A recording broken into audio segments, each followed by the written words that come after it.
So Saturday lunch bowl వచ్చేసి ఇదండి, చూస్తున్నారు కదా. మండే టు సాటర్డే నేను రైస్ అస్సలు తీసుకోలేదు. So only salads and without రైసే ఉందన్నమాట ఫుల్ డైట్ ప్లాన్ అంతా. So last day diet plan recipe అనమాట, ఇది మెయిన్ రెసిపీ. టేస్ట్ చేస్తున్నాను.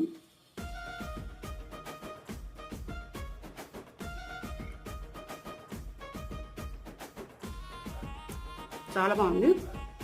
దీని గురించిన ఫుల్ రెసిపీ, అలాగే సాటర్డే మొత్తం నేను ఏమేమి తీసుకున్నాను అంటే ఏమేమి కన్సూమ్ చేశాను అన్నదంతా ఫుల్ వీడియో అప్లోడ్ చేశాను. కింద రిలేటెడ్ వీడియోస్ ఉంటాయి కదా, ప్లే బటన్ ఉండేది నా ఐడి కిందే, దాన్ని ఒకసారి మీరు క్లిక్ చేస్తే మీకు ఫుల్ వీడియో చూడొచ్చు అనమాట హ్యాపీగా వెళ్ళి.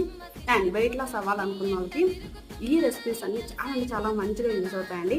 టోటల్గా ఈ 6 days నేను ఎంత వెయిట్ లాస్ అయ్యాను అనేది త్వరలో మీకు చూపిస్తాను అండ్ ఫుల్ వీడియో కూడా అప్లోడ్ చేస్తాను. సో ఈ వీడియో మీకు లైక్ చేయండి అండ్ మా ఛానల్ సబ్స్క్రైబ్ చేసేస్తాను.